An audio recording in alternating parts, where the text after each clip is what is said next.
Hello everyone, मेरा नाम है आयुष अरोड़ा और एक बार फिर से स्वागत है आपका टॉपर टॉक्स में। आज हम हैं फैज़ल खान के साथ।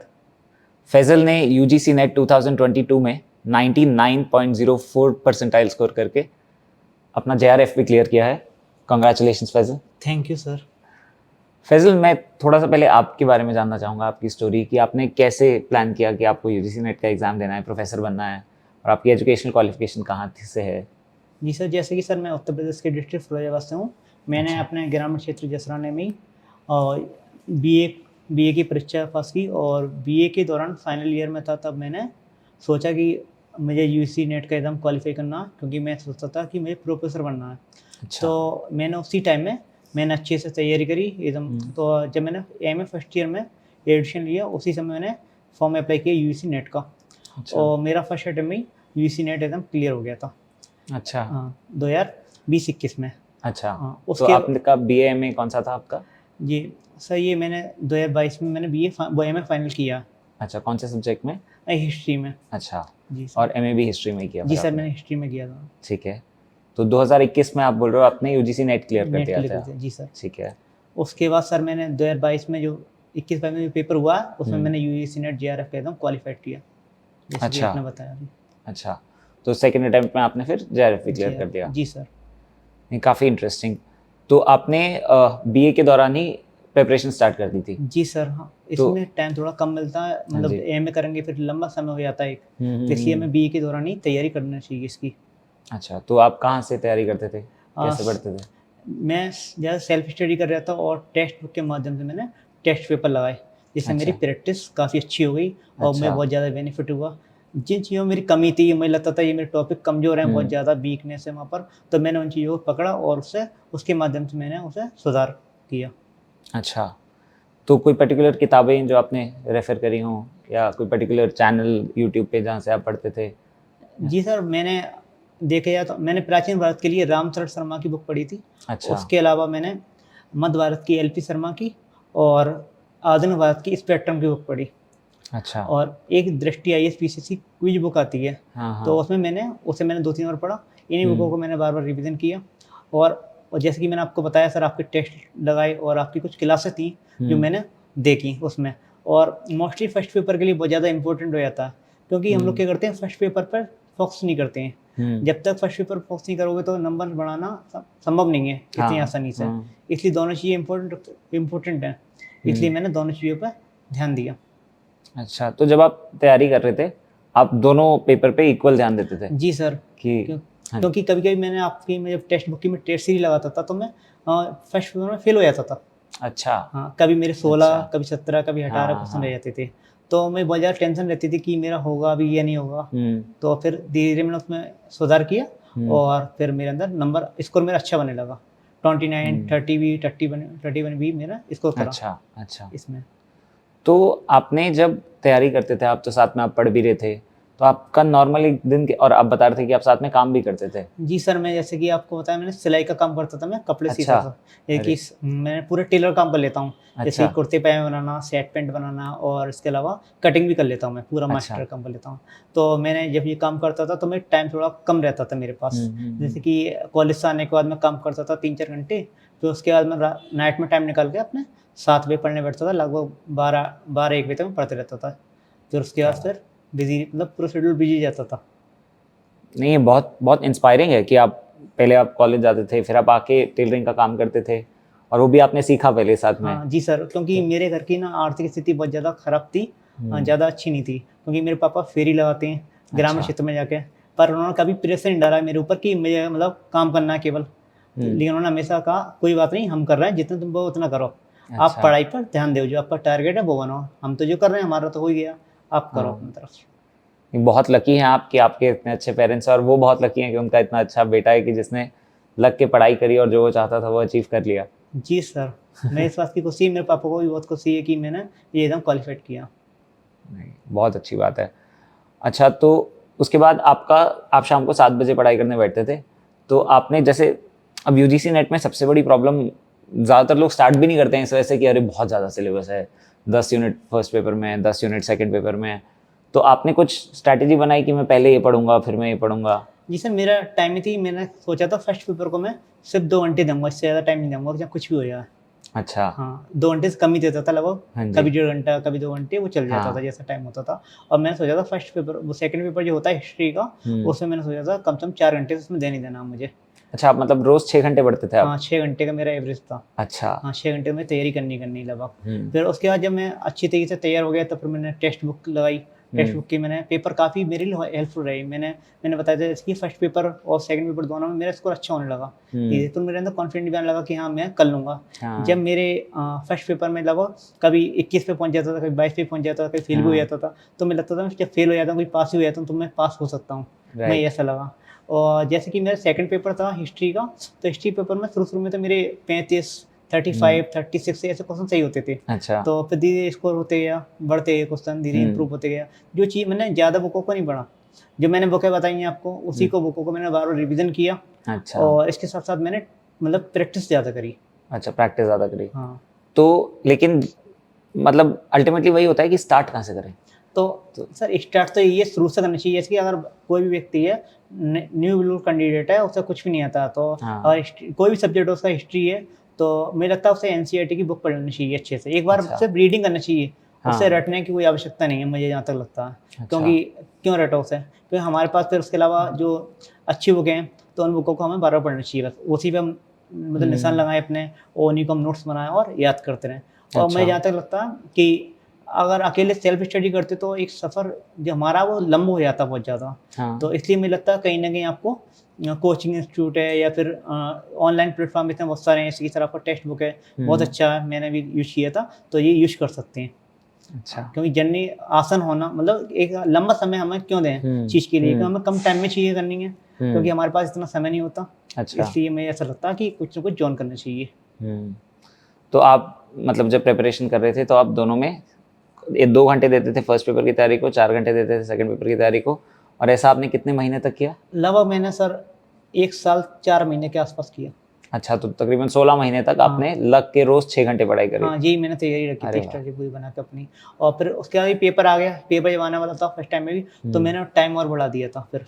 अच्छा। हाँ, मतलब वो मैंने 8-9 घंटे पढ़ाई करना शुरू कर हुँ। दी थी फिर। वो हुँ। क्योंकि फिर टेस्ट भी लगाना होता था, तो फिर टाइम इतना हाँ जी। बढ़ाना पड़ेगा, हाँ क्योंकि जी। टेस्ट लगाना फिर सॉल्व करना। हुँ। जब तक सॉल्व नहीं करोगे, तो आपको आंसर मतलब मिलेंगे नहीं, आपको कमियाँ पता नहीं हुँ। चलेंगी अपनी, हमारे अंदर क्या कमी है। हाँ। तो इन कमियों को दूर करना भी हमारी ज़िम्मेदारी है। हुँ। ये बात है। तो आपने जैसे बताया कि आपने 2021 में पहली बार यूजीसी नेट क्लियर कर लिया। जी। तो फिर आपने मतलब आप तब भी परस्यू कर सकते थे आगे कुछ, बट फिर आपने ये क्यों प्लान किया कि मेरे को अब इसके बाद जेआरएफ क्लियर करना है? सर ऐसा था, मैंने जब मेरा नेट हुआ क्लियर हुआ, तो हुँ। मैं और कॉन्फिडेंट आ गया। अच्छा। तो मुझे ऐसा लगता था कि नेट हो सकता है, फिर जेआरएफ क्यों नहीं हुआ? बिल्कुल सही बात है। और मैंने कि जब जब हम प्रोफ़ेसर लाइन में जाएँगे, तो हम पीएचडी क्यों ना करें जेआरएफ हुँ। करके?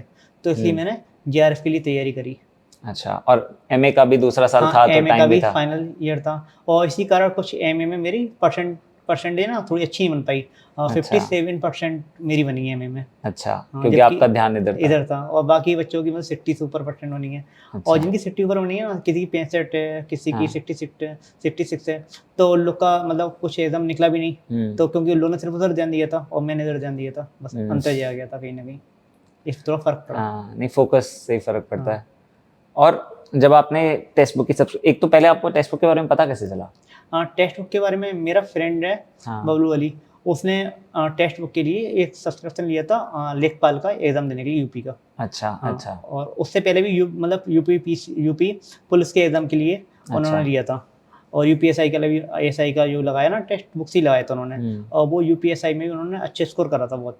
अच्छा। हाँ, तो मैंने उन्होंने बताया टेक्स्ट बुक का फ़ॉलो करो, टेक्स्ट बुक पे जॉइन करो।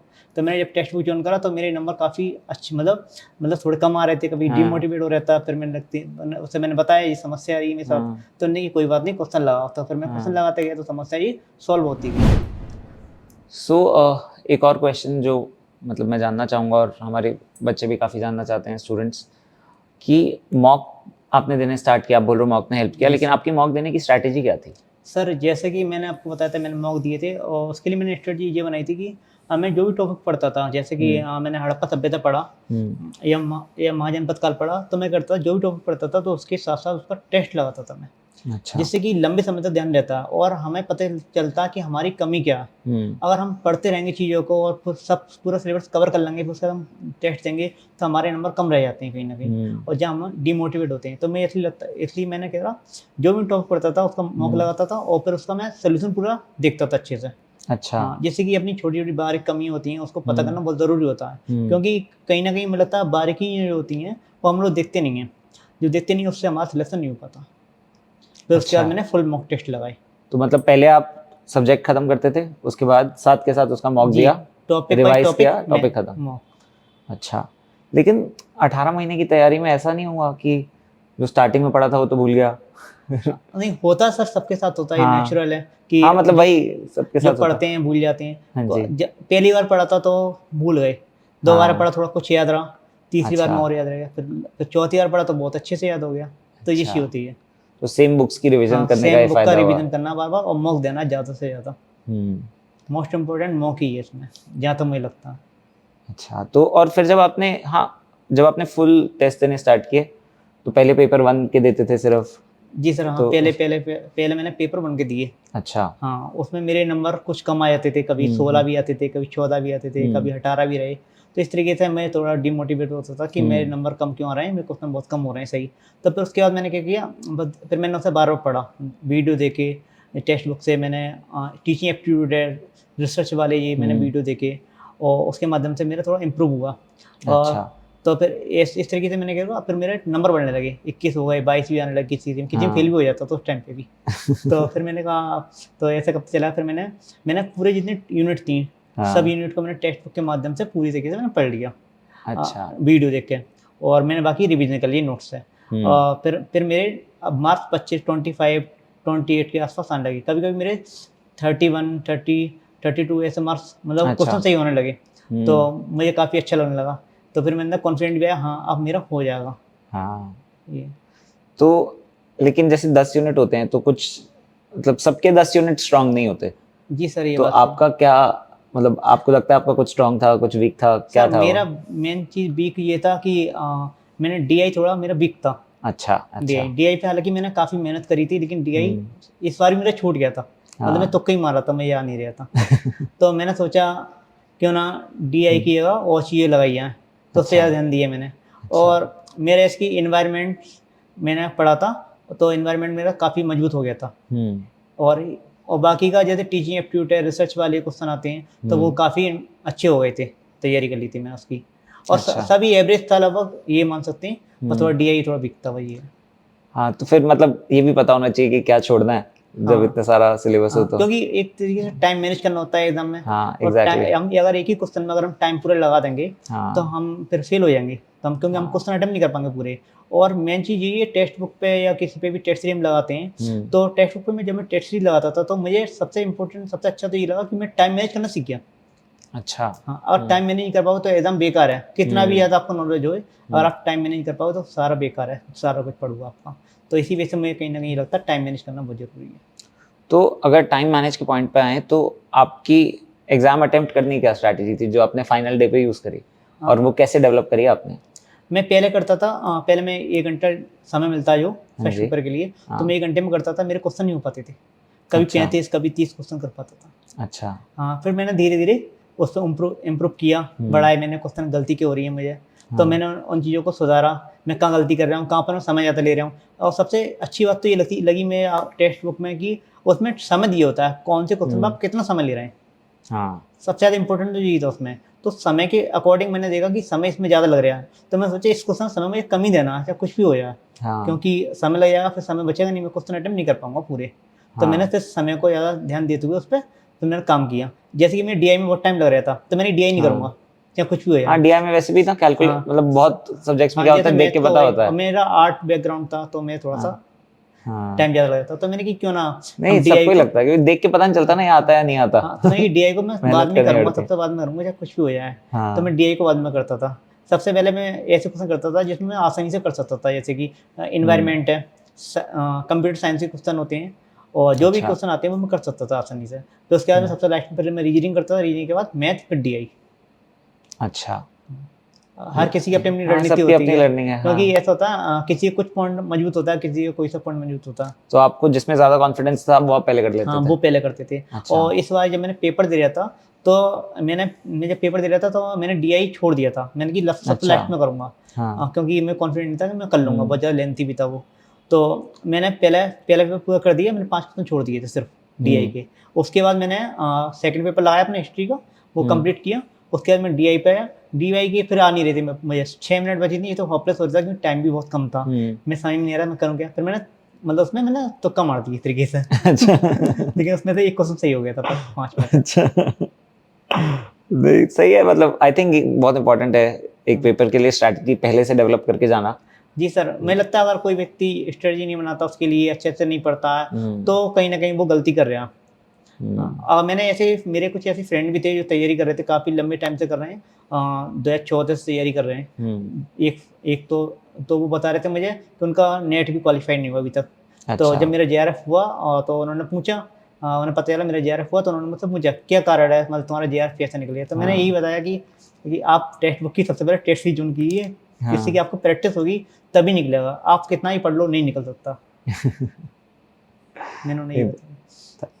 तो एग्ज़ाम का जो लास्ट वीक होता है, मतलब क्योंकि आप कह रहे हो आपने 18 महीने तैयारी करी थी, जी सर। तो बहुत लंबे समय तक तैयारी करने के बाद जैसे एग्ज़ाम पास आ रहा होता है, थोड़ी-थोड़ी नर्वसनेस होने लगती है। हाँ, थोड़ा डर तो रहते ही हर किसी पेपर में रहता है, चाहे वो ग्रेजुएशन का पेपर हो या पोस्ट हाँ। ग्रेजुएशन का हो, चाहे फिर हमारा कॉम्पिटिशन का एग्ज़ाम कोई सा भी हो। हाँ। सब में ये रहता है कि नर्वस होना तो लाज़मी है, क्योंकि हम पढ़ते हैं तो हाँ। हमें डर तो लगेगी। जो मेहनत करता है उसे डर लगता। तो एग्ज़ाम एग्ज़ाम फेल के होने दिन का। जैसे-जैसे पास आ रहे थे, तो आपने कुछ पढ़ाई मतलब की स्ट्रैटेजी अपनी चेंज करी? हाँ, मैंने आखिरी हफ्ते में, आखिरी दिन पे आपने क्या आखिरी किया? समय में तो मेरे साथ ऐसा हुआ कि 8 दिन लगभग 6 से 8 दिन मैंने पढ़ाई बिल्कुल खत्म कर दी थी। लगभग 1 आधी 2 घंटे पढ़ पाता था, अच्छा। क्योंकि मन ही नहीं लगता था पढ़ने में। मैं कहता था क्या पढूँ? ऐसा लगता था कभी-कभी मैं सब कुछ भूल गया हूँ, मुझे कुछ याद ही नहीं है। कभी ऐसा लगता था, फिर मैं कहता था और हाँ, मैंने लास्ट टाइम में मैंने ज़्यादा टेस्ट सीरीज़ नहीं लगाई, मतलब 7-8 दिन लगे मैंने टेस्ट सीरीज़ नहीं लगाई। मैंने अच्छा। कि मैंने बहुत अच्छा करा, बहुत मेहनत करी है, बस मैंने हाँ। अपने ऊपर यही सोचा मैंने बहुत मेहनत करी है, बस हो हाँ। जाएगा। तो तो मैं कॉन्फिडेंस हाँ, बिल्ड किया कॉन्फिडेंस थोड़ा। बढ़ा के रखा। बस यही हाँ। था, लास्ट में मैंने पढ़ाई नहीं करी, 6 से 7 दिन तक लगभग मैंने कम पढ़ा, मतलब 1-2 घंटे पढ़ हुँ। लेता था बस। तो जब आपका रिज़ल्ट आया, तब कहाँ थे आप? हाँ, और सर सबसे पहले क्या किया? मैं अपने रूम पे ही था, और मेरे फ्रेंड ने बताया कि उस ऐसा था, उसने भी टेस्ट हुँ। दिया था तो उसका हो नहीं पाया था। तो उन्होंने मुझे बताया कि उसने बताया उसका हुआ नहीं। तो उसने मेरा रिजल्ट देखा था, मेरे में खुल नहीं रहा था। हुँ। तो उसने कहा तुम्हारा भी नहीं हुआ। उन्होंने मज़ाक में मुझसे कहा। तो मैंने कि ऐसे कैसे हो सकता है मेरा नहीं हुआ? हाँ। तो अरे वाह! मैंने कोई बात नहीं हुआ, मैंने अगली बार देखूँगा। तो हाँ। मैंने कि फिर भी मैं यकीन नहीं था उसकी बात पर, मतलब वो हुँ। मज़ाक कर रहे थे मुझसे। तो मैंने उनसे मोबाइल लिया, मोबाइल मैंने हुँ। छीन लिया उनके हाथ से। तो फिर मैंने देखा उसमें क्वालीफाइड लिख के आया, तो हाँ। बहुत खुशी हुई मुझे। अरे वाह! और सबसे पहले क्या किया फिर? हाँ, सबसे पहले मैंने अपने मतलब फैमिली को बताया कि मैं ऐसे-ऐसे अच्छा। एग्ज़ाम में पास हुआ हूँ, मैंने जेआरएफ क्वालीफाइड किया। तो पापा बहुत खुश हुए, सब लोग खुश हुए, परिवार में सब लोग।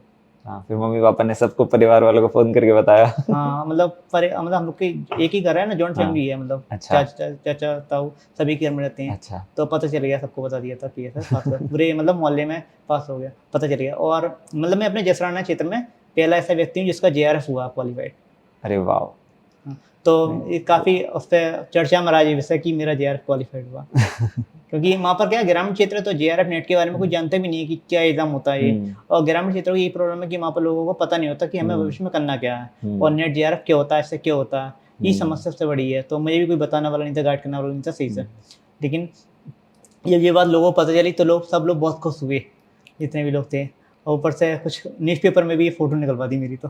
अरे वाह! नहीं, अब देखना, अब आपका इंस्पिरेशन लेके आपसे बहुत सारे बच्चे आगे आएँगे और ये एग्ज़ाम देंगे और आप एक आइडल बनोगे अपने एरिया के लिए। आगे मैंने सोचा पीएचडी करूँगा मैं अच्छा। हिस्ट्री पर। अच्छा। जी सर। तो कहाँ से कुछ प्लान किया? सर वैसे मेरा प्लान जेएनयू का था हाँ जी। और डीयू का था, लेकिन वहाँ पर इंग्लिश लैंग्वेज हुँ। है, तो मुझे लगता है कि मैं मतलब इंग्लिश में कंफर्टेबल नहीं हूँ। अच्छा। तो इसलिए मैंने सोचा कि मैं लखनऊ यूनिवर्सिटी से पीएचडी करूँगा। हुँ। नहीं, काफ़ी इंटरेस्टिंग, जी काफ़ी सर। मज़ा आने वाला है आपको अगले जी कुछ साल सर। पीएचडी में। सो और मतलब आपकी स्टोरी सही में बहुत इंस्पायरिंग है फैज़ल। मतलब आपने साथ में कॉलेज भी किया, साथ में आपने काम भी किया, साथ में तैयारी भी करी जी सर। और फर्स्ट अटेम्प्ट में यूजीसी नेट क्लियर किया, सेकंड अटेम्प्ट में JRF क्लियर कर लिया।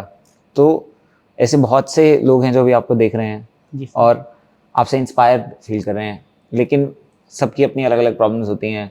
किसी का शायद क्लियर नहीं हो रहा, कोई शायद स्टार्ट नहीं कर पा रहा। तो वो स्टूडेंट्स जो अभी तैयारी कर रहे हैं, क्या उनके लिए आप कोई मैसेज देना चाहेंगे? सर यही है कि अपनी रणनीति सही से बनाओ, हमारे अंदर क्या कमी हो रही है कहीं ना कहीं रणनीति में, ठीक है, उसके हिसाब से टाइम जैसे कि 6 घंटे लगभग पढ़ने में देना चाहिए हमें, क्योंकि एक लंबी परीक्षा होती है, समय लगता है इसमें, चीज़ों को याद करना, हम लोग भूल भी जाते हैं बहुत सी चीज़ें, और रिवीजन करना मोस्ट इंपॉर्टेंट है, रिवीजन करना और टेस्ट सीरीज लगाना। और मैं उनसे ये कहना चाहूँगा कि सर विश्वास बनाए रखें अपने ऊपर, क्योंकि जब हम अपने ऊपर विश्वास करेंगे तभी तो लोग हमारे ऊपर विश्वास करेंगे। अगर मैं अपने ऊपर विश्वास नहीं करता तो मेरे ऊपर कौन विश्वास करता कि मेरा एकदम क्वालिफाइड हो जाएगा। लेकिन मैंने अपने ऊपर विश्वास बनाए रखा, मैंने कहा कि मेरा एकदम पास होगा, चाहे कुछ हुआ। मैं रिजल्ट आने से पहले ही घर पे कह दिया था मेरा एकदम क्वालिफाइड हो गया, जबकि अंदर की भी नहीं थी। मैं घर पे आया और मैंने कह दिया मेरा एकदम पास हो जाएगा, और मतलब इतना ज़्यादा कॉन्फिडेंस था। और घर पे आने के बाद मैंने कहा मतलब अंदर किया इस पर मैं मिलाया तो मैं लगा हाँ हो जाएगा क्वालिफाइड। तो घर पे मैंने बता दिया था, तो घर वालों को उम्मीद थी हाँ हो जाएगा इसका एकदम। और घर वाले पढ़ते हुए देते थे तो घर वाले बड़े खुश होते थे, क्योंकि मुझे लगता है अगर आपके अंदर विश्वास है, कॉन्फिडेंट है, तो आप कर सकते हो। क्योंकि कोई भी एग्जाम हो, छोटा हो या बड़ा हो, हर एग्जाम के लिए मेहनत करनी पड़ती है, बिना मेहनत के कुछ नहीं हो सकता। मैं यही कहना चाहूँगा कि हमें मतलब कोई दुनिया में जितने भी व्यक्ति हैं, हर व्यक्ति को अपने हिस्से की मेहनत करनी है। आज नहीं करोगे तो कल करोगे, मेहनत हर व्यक्ति करनी है। कोई व्यक्ति होता है बचपन में मेहनत करता है, कोई जवानी में करता है, तो कोई बुढ़ापे में करता है। अगर सही एज पर अगर मेहनत करोगे तो जल्दी कामयाब हो जाओगे, तो बुढ़ापा और जवानी दोनों अच्छे से कटेंगे, मेरा ऐसा मानना है। इसलिए मेहनत सही समय पर करनी चाहिए और अच्छे से मेहनत करनी चाहिए, पूरा मन लगा के। अपने मन को विचलित नहीं होना, और अपने आप को ज़्यादा किसी सामने मतलब ये नहीं दिखाना कि मैं बहुत ज़्यादा इंटेलिजेंट हूँ, या अपने आप को शो करना बिल्कुल नहीं करना चाहिए। एक नॉर्मल लाइफ जियो, बिल्कुल अपने जैसे जीते हो। ऐसा भी नहीं कि वो अलग दुनिया में रहे हो, ऐसा नहीं, बिल्कुल समान ज़िंदगी जियो और अच्छे से काम करो। जो भी काम कर रहे थे, पढ़ाई कर रहे हो तो अच्छे से पढ़ाई करो मन लगा कर। ऐसा नहीं कि हम पढ़ रहे हैं, सिर्फ हमारे आगे किताब तो रखी है पर हम उसमें पढ़ाई में टाइम नहीं दे रहे हैं अपना, जो हमें टाइम देना चाहिए। बुक रखी हुई है और मतलब अपने आराम से हम मोबाइल चला रहे हैं, कुछ भी कर रहे हैं नहीं है तो, लेकिन हमें क्या ना, अगर पढ़ने का टाइम है हम पढ़ना ही है, केवल मोबाइल साइड में रख दो। क्योंकि ऐसा होता है ना, हम लोग क्या करते हैं, बहुत से लोगों को मैंने ऐसे देखा है कि 10 मिनट होंगे, 15 मिनट होंगे, पढ़ेंगे, एक पेज पढ़ेंगे, फिर मोबाइल उठा के देखने लगेंगे। तो कहीं ना कहीं ये मतलब उनका डिस्टर्ब होता है माइंड कहीं ना कहीं। तो लगातार पढ़ना है। और एक तरीके से देखा जाए तो एक डायरी मेंशन करें, डायरी बनाएं, तो डायरी में लिखे मैं इतने बजे पढ़ने बैठा था, इतने बजे से इतने बजे तक मैंने पढ़ाई करी। अच्छा, क्या मैंने 1 घंटा अपना दिया पढ़ाई को? जब हम टाइम अपना देखेंगे। एक ऐसा होता है ना, एक बच्चे होते हैं बहुत सारे, क्या करते हैं, हम मतलब पढ़ने बैठ गए, सुबह पढ़ने बैठे 9 बजे और शाम को उठे 7 बजे। अगर उनसे कहेगा कितने घंटे पढ़े, तो बताएंगे 8-9 घंटे में पढ़ लिया। जब वो अपनी डायरी बनाएंगे और देखेंगे कितने घंटे पढ़ा, तब वो देखेंगे मैं 5 घंटे पढ़ पाया, 4 घंटे पढ़ पाया। क्योंकि ऐसा था बीच में उठना भी होता है, कभी कुछ करना, बहुत से काम होते हैं। तो उन कामों का भी टाइम निकालोगे। ऐसा नहीं था कि आपने वो काम करा तो आपने पढ़ाई भी करी, ऐसा तो नहीं था। तो इसलिए मुझे लगता है कि आपको एक डायरी जरूर रखनी चाहिए अपने पास कि मैंने कितना समय कितनी देर तक दिया। और सबसे पहली बात तो ये है कि मैं ये कहना चाहूँगा कि आप लोग बस विश्वास बना कर रखें बिल्कुल अपने ऊपर। जब तक विश्वास होगा आपके अंदर, तभी तो आप एग्जाम क्वालिफाई करोगे। चाहे कोई भी एग्जाम हो, क्वालिफाइड भी होता है जब हमारे अंदर विश्वास होता है।